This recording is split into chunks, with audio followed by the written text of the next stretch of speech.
Welcome to Happy to See Me, the podcast that puts the spotlight on the overlooked and underestimated. I'm Erika Casupanan, the first Canadian to win Survivor. But before that, I was a Filipino immigrant and corporate perfectionist who felt doubted and overlooked. Now I'm here to prove that every journey, whether messy, beautiful, or unexpected, is worth celebrating. Every Monday, I bring you candid conversations and relatable pep talks with guests who've defied expectations. If you're ready to feel seen, celebrated, and empowered, you're in the right place. And here, I'm always happy to see you. Eva, welcome back to the podcast. Thank you so much for having me back. Dear listeners, you will probably recognize Eva because I had Eva on my show last year and people loved your episode. Oh, that makes me so happy. I mean, I learned a lot from you too.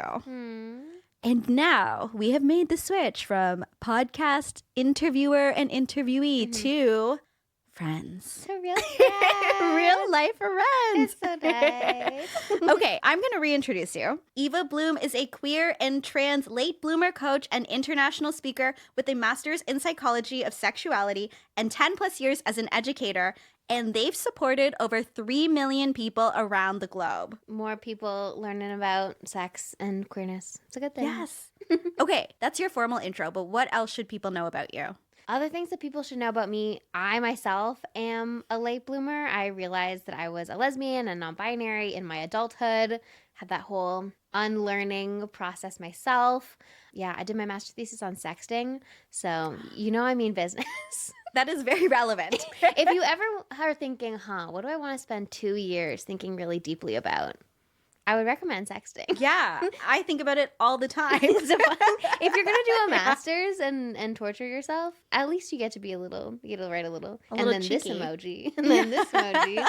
It's not bad. I feel like you need to publish that online because I think that would clear up a lot of things for a lot of people. Well, I'm doing a workshop next month on sexting, so we're going back to the roots. Ooh, I love it. I love it. Okay, we are going to get to know you a lot better. We're actually getting to know me a lot better on this episode because the two of us friends are playing a little game. Yeah. So we are playing the game Happy Tears, and Happy Tears is a queer-owned Montreal-based brand creating colorful tools to inspire more mindful living. So they have a series of card games that are, think of them like conversation cards, journal prompts, and they're really about creating more meaningful connections. And they have several different versions. I met Brandon, the creator of Happy Tears, at the One of a Kind show. He told me all about his conversation cards. So they have what they call the universal deck, which is something that everybody can really use to get to know their friends or family. And they have some specialized decks like the date night deck. And today we're going to be playing the Pride Edition deck. So I'm very pumped for this. And what makes these games unique is they are bilingual, so they're available in French and English with more languages to come, made in Canada, which we love, and they're all about representing the full spectrum of emotions, so we don't just have to be happy, we can be sad, and everything is fine if we have all the emotions. I love that. Yes. That rocks. I know. I mean, we're going to laugh, we're going to cry. And for everybody listening, tune in because at the end of the episode, I'm going to tell you about a giveaway that I'm doing. I'm going to give away a deck of these cards to one of the listeners. So lucky. Yay. Okay. So for everybody who is listening on audio, right now, Eva has all of the cards spread out. They look like this beautiful rainbow. And we're just going to pull some cards. We're going to take turns answering. All right. Shall we dive in? Yeah. Let's start red. Yeah. Start red. Oh my gosh. I'm nervous. Okay. I feel like this is a fun one to start with. What are your pronouns and why are pronouns important? Oh, okay. My pronouns are she, her. I think that they're important because they're just an easy way to validate somebody's identity. I don't see them as a threat. I will happily use anybody's pronouns that they want. But yeah, I see it as just like a validation of how someone sees themselves. Yeah, I love What about that. you? Yeah, I use they, them pronouns, which has become interesting as I've grown my hair out. And am maybe not perceived immediately as using they, them pronouns or being gender nonconforming in the world. And yeah, for me, they've become extra important with that as a way to remind myself and to remind others of the expansiveness of how I feel in my gender, no matter how I present. Yeah. I think that as I think it's become more common for people to use they, them pronouns, I feel like people expect those who use they them pronouns to look more androgynous. Yeah. But that's not the case. I know so many people with long hair who use they them, or so many people who might be more masculine presenting who use they them. Yeah, it really is like gender is obviously something like you express and have gender expression, but it's also such an internal thing. And as people, we can experience so many nuances and like complexities in our gender that we don't always immediately like lead with necessarily. So having pronouns can be a nice shorthand to be like, okay, this is how I relate to myself in a deeper way. And I'm letting you in so that when we engage, we both feel affirmed and I'm letting you into like this part of me. Yeah, I like that. They're an easy way to create connection. Amazing. All right. Shall we do another one? Yeah. Okay. Let's do orange. I love it. It feels like doing a tarot spread. Yeah. We got all the cards spread out. A tarot spread, and then every card is a different color of the rainbow. So it's like the gayest tarot spread. And tarot spreads are already pretty queer. Gay on gay. Okay. Next question. Do you think queer roles should only be played by queer actors? I feel like it hasn't been that way all of the time. But I think that queer roles are most effective when it's like a queer person who's occupying them, right? Because I think that there's a part of the queer experience that I think that people might not recognize or people could certainly empathize with. But I think it's, unless you know what it's like to not be the norm in society, basically, I think it's hard to really capture that point of view and those feelings. And at the same time, like I know back in the day, there were so many non-queer actors playing queer characters, and it's just because that's what was perceived as what was available. But I think that now there's so many out queer people who are performers that I don't think that it's the same excuse anymore, because I think that now there's just so many more people who are out there who you can choose, who you can cast and choose from for these roles. So I think that, I think that they should be. Yeah, literally, why not? I will also say, little bit devil's advocate here. I think that so many people are queer and are maybe not out. And I think expecting all people who play queer roles to be out publicly about how they relate to the queer community is maybe not necessarily the kindest thing that we need to do in the world. I think if there's like a queer actor who doesn't want to be out on such a massive like global scale, but is queer and would be meaningful for them to act a queer character and would bring their part of themselves to the role, I think that's really beautiful too. Yeah, that's the thing. I think it's like on an individual basis. That's beautiful. I think that then it gets hard like in the bigger sphere, right? But I think that that's also a challenge of queerness where I think that we say all the time that, I think especially recently within the last couple of years, people talking about how coming out is unnecessary and we can all just live and be queer. But then when you put that within like the rules of like society where everybody is labeled, that's where it gets complicated. And it does matter. Like for representation, for people to see you. And it obviously is still a big deal now. Like people react to people different ways with or without certain knowledge of their sexual orientation or gender. I mean, when I came out, I was like, oh, yeah, no one's going to care. Everyone's gay now. And I was like, no, that's not the case. People are really into it. People care a lot. Yeah, I saw, was it the first ever like out lesbian swimsuit illustrated like model cover? Yeah. And I'm like, huh, like Swimsuit Illustrated, where does that exist in terms of like the politics like of our world? But on some level, I was like, whoa, someone like me. Yeah, exactly. That's the thing. It does matter. Yeah. So yeah, I think it's like one of those complicated things where we love representation. We love when someone can proudly be out there. But at the same time, like as you said, not all queer people are proudly out there. So it does create like that gray area, right? Where it's like being out isn't a requirement of queerness. At the same time, people love it. And then, yeah. Yeah, but I think you're right that like there's so many queer actors. Why not? I know, there's so many. Yeah. Love but it. also, Daniel Craig, you keep being gay. You keep oh being my gosh, gay yeah, and everywhere. queer. Little Benoit Blanc's gay. Yeah. Like, I love that. Okay. Shall we do another? Ooh, this is fun. Okay. Which drag performers do you most identify with? Ooh. Oh my gosh. Oh, okay. In terms of like literally identify with Victoria Scone, who is a UK queen, like literally a non-binary lesbian. Oh my And God. performs as a drag queen, which I think confuses maybe a lot of people, but also drag is about playing with gender. Yeah. So to me, I'm like, that totally makes sense. Yeah. She rocked. She did like a drag king performance for one of the runways where she was like Fabio or something. Mm-hmm. Actually, oh my gosh, wait, I need to do. I think she uses she, her in drag and then they, them in life. Yeah. Yeah. Okay. I think, you know what? Last year I interviewed Aurora Matrix. And I really appreciate, there's like a level of class in her drag. I like the way that she integrates her Chinese culture into her drag. And then also how she is open about talking about the ongoing journey of healing and becoming closer to her Asian parents and her Asian parents not necessarily understanding her or queerness or her interest in drag, and then how that relationship has really healed over the last couple years. So I appreciate her because I think that as an artist, incredible, beautiful, stunning, amazing performer, and a lot of heart behind what she does. Yeah, and love Aurora Matrix. And she's so sweet. No offense to whatever. She's my queen. She's Yeah. she's my winner of whatever season she was on. Yeah, and the professionalism and the dancing. Yeah. Like the kindness, the sweetness. Yeah. We love Aurora. Yeah. And I mean, not to be a shameless plug, because I do love Aurora, but I did interview her last year. So you can go back in the feed and you can check out that episode. Yes. I also saw a quote, speaking of drag, talking about femme lesbians. We're talking femme lesbians with an FEMME. And the quote was saying that femme lesbians are actually closer to drag queens than feminine straight women.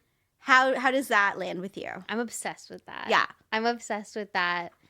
Oh, just the idea that like gender is a playground, like expression is a playground. And I think that femme lesbians engage with and are queering expression in a way that is much more intentional and political than a feminine straight woman. Yeah. And I think femme lesbians get so much crap about how that's not a queer form of expression. Yeah. So I love that framing because I feel like it really highlights the political nature of being a femme lesbian. Yeah, I think that when I heard that and learning of the label High Femme, I think for me, like aesthetically, that's a label that I really like.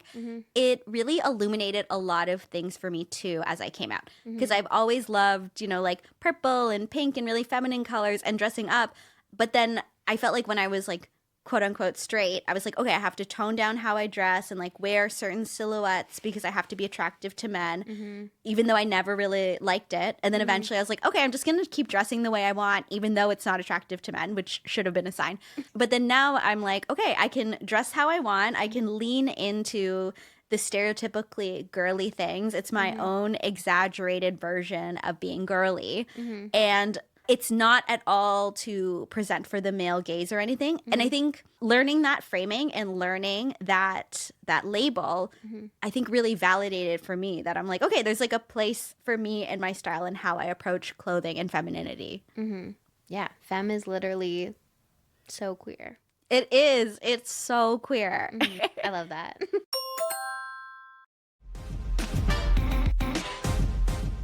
We're getting into the greens. Oh gosh. Is this going to be intense? Maybe. The question is, it starts with a little statistic. Okay. It says that up to 40% of homeless youth in Canada are queer, compared to only 10% of Canadian youth who identify as such. What can we do? I mean, we need to take care of people. Like, we need, you know, so many things. I know. I think it's such a complicated issue. Yeah. We need to house people. House people. Make people feel safe in their homes. Yeah, house people, not spend so much police budget destroying tent cities, like instead of actually housing people. Yeah, I think part of this is that we talk about Canada as such a progressive country, but that there's still a huge portion of families who are kicking out their kids for being queer is really, really a huge problem and should honestly be incredibly embarrassing. Yeah. What happened to loving your kids unconditionally? Yeah. I agree. I think it's like with homelessness, there are so many complicated socioeconomic factors for sure. And as you said, it's like we need to be able to house people. We shouldn't criminalize being unhoused. Yeah. And yeah, I think especially with queer youth, let them feel safe and accepted in their home. Yeah. And we have this idea of like being unhoused is something that happens to other people, but most of us are much closer to that possibility than we realize. And we need to be stepping up for everybody. Also not like setting different parameters of like, if you are a drug user or like if you have like different mental health issues, like nobody is disposable. Agree. Ooh, that was a harder one. Big one. Yeah. But I think that's a cool part of, I don't know.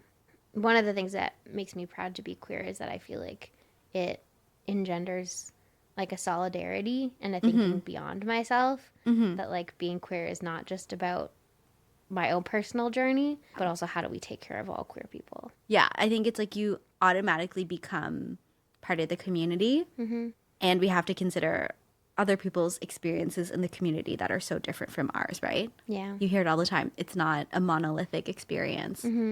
Okay, we're getting into the dark blue. We are feeling, yeah. They are getting harder. Well, who knows? This one could be like super chill. Is it hard or chill? It's not chill. It's not simply not chill. No. But it's what is something that people often get wrong about you? Oh. Ooh, I mean. Which one of them? I know, which thing? I think this like dates back to when I was on reality TV. I think a lot of people think I'm really shy.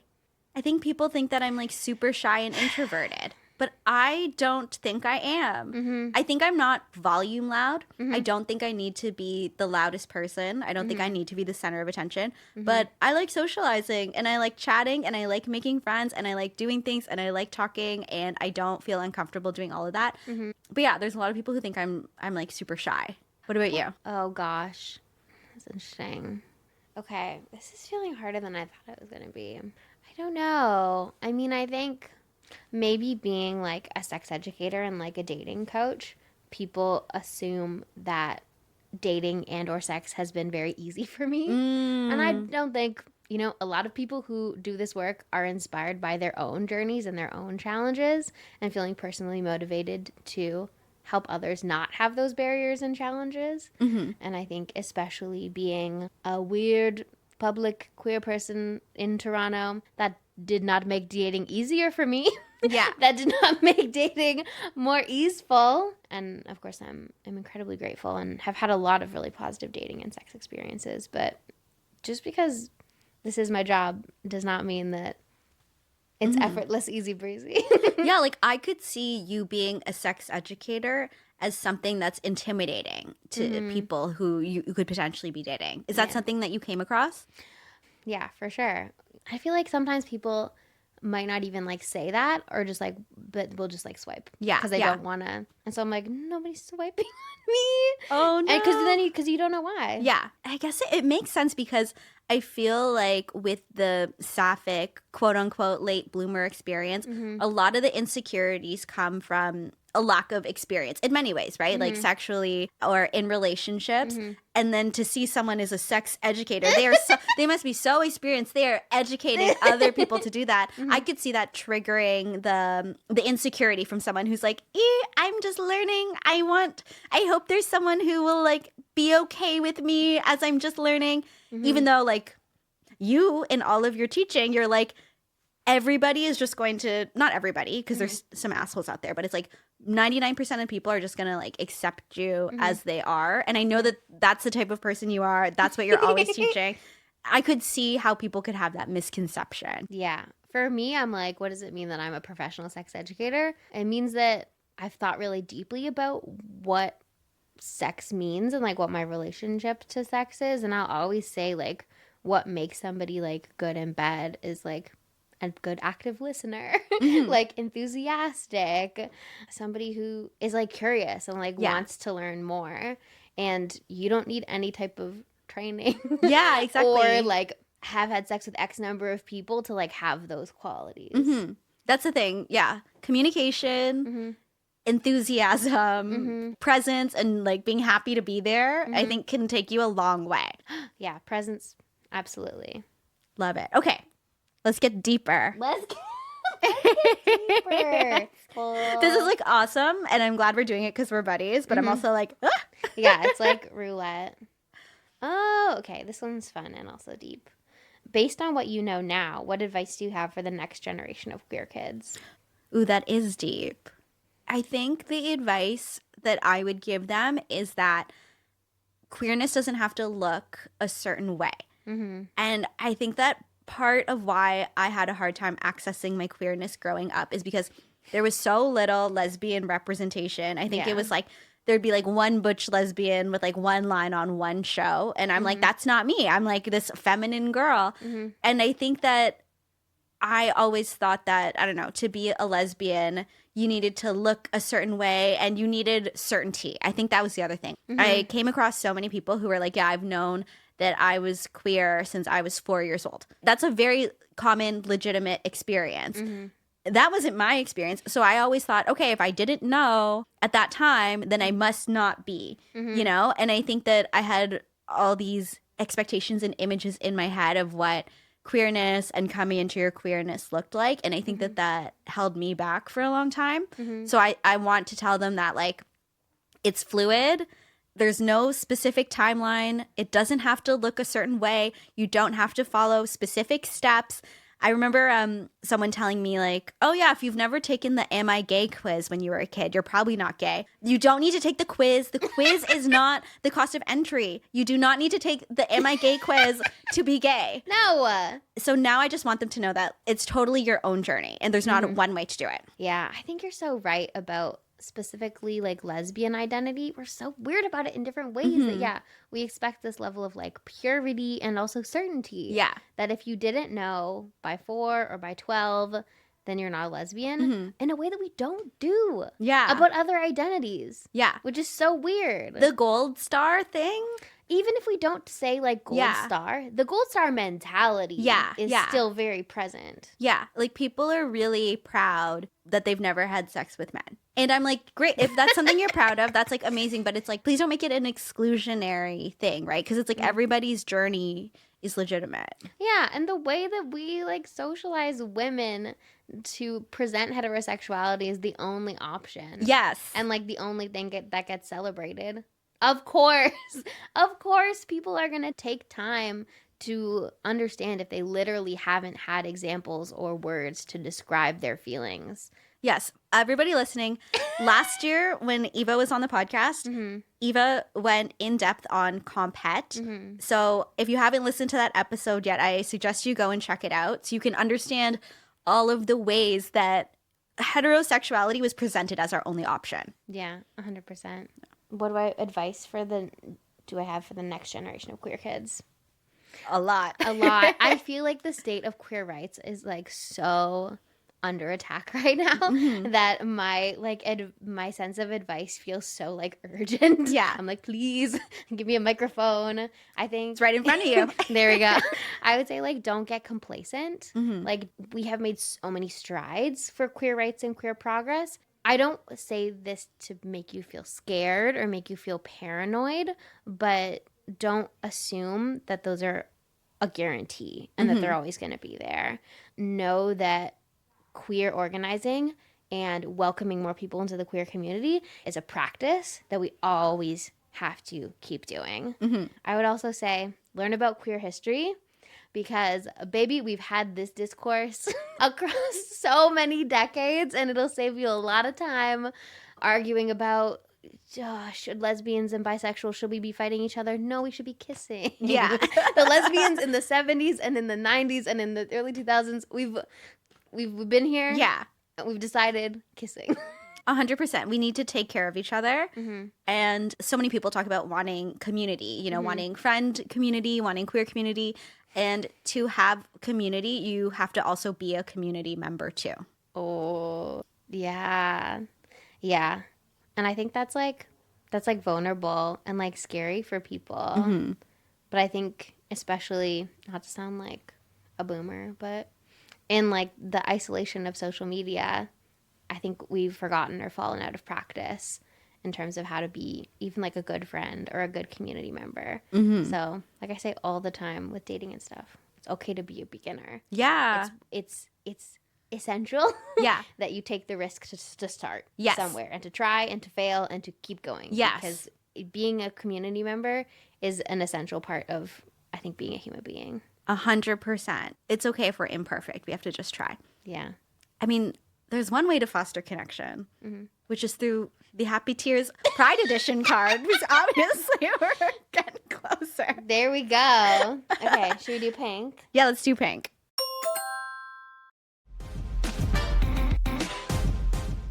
Shout out to Happy Tears. This is good. This is really good. We're doing Okay. houselessness, and now we're doing conversion therapy. Oh, no. I don't like it, but tell me. It is estimated that 20% of sexual minority men in Canada have undergone some form of conversion therapy. Discuss. I think it is sad and fucked up, and I'm so sorry to everybody who's had to do that. Like, I think it just, I'm just like even processing, like, for your identity to be so under attack and for you to be so unaccepted by the community you had around you and the people around you, for you to undergo that, it's like heartbreaking and sad and super fucked up. And if there's anybody listening who has experienced it, I'm truly so sorry. Yeah. I think, again, for me, I feel like this is bringing up like such a disconnect that we have, maybe. I think if you were to tell like a straight ally this statistic, they would be really surprised that like 1 in 5 queer men in Canada, there is still so much work to be done in terms of protecting people and making this place actually truly accepting and like celebrating for queer folks.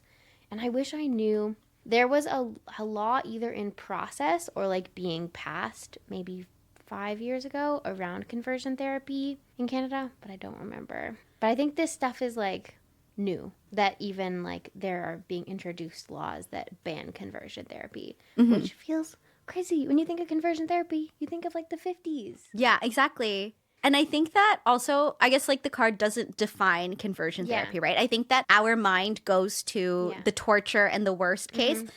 I also I'm going to guess that conversion therapy encompasses more than just, imagine someone like tied down to a hospital bed. But I think that there are probably other actions that people take to push people away from their queerness that wouldn't fall under the conversion therapy umbrella that I think could be just as harmful. Absolutely. Like, I heard this podcast, it was on The Daily a couple months ago, and it was talking about how gay men love Hooters waitresses and gay men love Hooters. And it's because a lot of Hooters waitresses saw over the decades that Hooters was open that a lot of dads or grandpas or uncles would take their sons there to try to like make them straight. And a lot of the Hooters waitresses would identify this and would like somehow say something or like signal something to the son when he was by himself to like let him know like you're going to be okay, you're like great the way you are. So I think that there's probably so many smaller things that are happening that wouldn't fall under this umbrella that are also harming people too. Yeah, absolutely. Shout out to those Hooters waitresses who were like, fuck this shit. Exactly. I'm not going to play your game. I'm going to tell your gay son that he's perfect. Yeah, I think there's like an article somewhere out there. So go look it up. The compassion. I think it was really beautiful. Yeah. We have 2 more levels. Blue and brown. Getting to the end of the rainbow. Okay. How did you learn about queer sex? I feel a sigh of relief. I'm like, I'm back in my territory. See, that's your territory. Yeah. That's not my territory. I can go first. Okay, you go first. I remember, shout out to my friend, Stevie Bobby, who made a YouTube series in like the 2010s about lesbian sex that I like literally watched and studied before my like first queer sexual encounters. And I am infinitely grateful for that. But I'm trying to think that, and then the Canadian television program One Girl, Five Gays, which is so funny. I was obsessed. I was so intrigued, especially by the sex ed through like personal storytelling, where it wasn't necessarily like instructive or this is how you put on a condom. Mm-hmm. But getting to actually see the diversity of queer sexual experience and seeing that there's no one size fits all and people have so many different paths was something that I was like very voracious for as like a like not even closet. I like didn't even have any idea. But like at 16 I was like, something about this is really resonant. Yeah. Okay, I'm like, because I feel like there's certain parts of my life that I keep private. You don't but have I to- will yeah. say, you know what? Your content is so helpful. I'm not even just saying this because you're in front of me and we're friends. If I was playing this game with somebody else, I would direct them to your content because I think that your content, like, informative. There are sometimes you have diagrams. I'll put it there. You have diagrams. And then also a lot of your content is about just, like, it's still exploration. Something that you say all the time is anytime you are with a new partner for the first time, that is still their first time with you. So it's not like this person is like mega experienced and knows what they're doing and you don't know what you're doing. It's like there's still that exploration no matter what happens when it's people coming together for the first time. So I think that like everything that you post, for anybody who's trying to research, trying to learn, might be a little shy or squeamish, I think that you are an amazing resource for this. Oh, thanks, Erika. That and personal experience. For real. For real. Yeah. I'm learning. And I think that's like literally like research shows that. Yeah. Like at all ages, but like especially in youth, like you learn so much in partnerships from other people, you know, for better, for worse, if you're not getting education. But yeah, creating that like safe container to learn together, I think is something that a lot of people do. Yes, 100%. Yay. Okay, are we at the end of the rainbow? We are at the end of the rainbow. Okay, Yes. I'm nervous if this is going to be so hard or so chill. Did you see it? No, I didn't. Okay, describe your mental health pre and post acceptance of your identity. Bad, and then now good. I think I want to say like good and good Okay. because I've been in therapy for a long time. Mm-hmm. But I would say that, I don't know, it was like good, but then I think that I just had a lot of things that were holding me back from really understanding who I was. And I think that after coming out, it's like illuminated so many things for me. So I would say good and then better.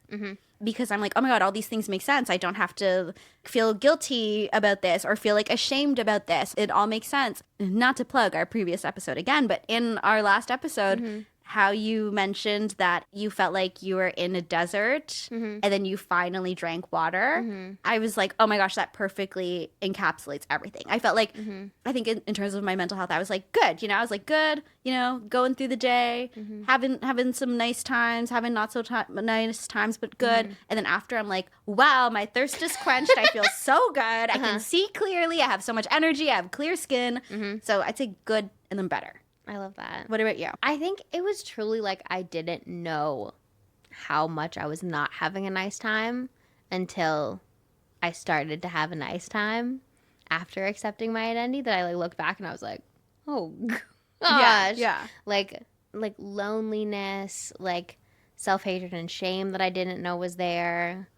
Yeah, just like not being able to really show up in friendships in a whole way because I wasn't able to show up fully in myself, I think was really hard. And not being able to fully be present in my life. So wild. I like look back on like old photos of myself and it is the thing where it's like I like have a light in my eyes. When you look back at old photos and you're just kind of like going through the motions a little bit. That makes so much sense. Like I feel like in previous conversations with friends, it was almost like air hockey. I felt like if people were coming towards asking me about dating, then I would always feel like, okay, the puck is coming. I have to like move this, change the subject, move it away, because I'm like, it was just like such a weird time because I was like, I'm not do this, you know? So I felt like I was always a little on the defense. And I think that you're right, where now that I've accepted myself, I can let people in a different way too and have deeper connections, even with my friends, whether they're queer or not. Yeah, because you think like, oh, like dating isn't that much a big part of friendships. But like as a young person, I think that is so much of how we like relate to each other and bond and all that stuff. So if you're trying to like defense on this whole huge area, it still like weaves in and like connects in so many other ways. Wow. Yay for being gay and life being good and happy and, you know, more expansive than I ever thought that it could be. I know. That's the thing. I'm excited about now. I'm excited about the future. Mm-hmm. I'm excited you and I got to do this. Yeah. Do you feel like we are more connected now? Yeah. I think these were really powerful questions, and I think both like a deeper understanding of like who you are through like the like personal self questions, and I think it's really cool to talk about the larger like political issues and being like, okay, we're aligned in that way too, and moving forward in the fight for queer rights. Yeah. I feel even though we hang, I don't think I would have asked you any of these questions with us just hanging. Yeah. We would have just been hanging. Yeah. So I'm glad we got to do this. Me too. And everybody listening, I am giving away a deck of the Happy Tears Pride Edition. Follow the podcast on Instagram. It's at Happy to See Me Pod, and then you'll get all the details on the giveaway there. But Eva, thank you for joining me. If people want to keep up with you, where can they find you? And what are you doing? Yeah, so folks can follow me at What's My Body Doing on Instagram, also on YouTube. I'm so excited that I'm launching my own podcast. Yay! This June. Can't wait. Yeah, it's called Out in Bloom. I love it. That is amazing. Thank you. Yeah, first episode dropping on YouTube for video and then also everywhere you get your podcast. So I will make sure to link your podcast in the show notes. Yay. Come and say hi. Come and comment on the podcast on YouTube and say hi that you're here. Oh, I will. I'm going to be spamming it. Thank you, Eva, for being here. And thank you, everybody, for spending a bit of time with me this week. And I will be happy to see you next Monday.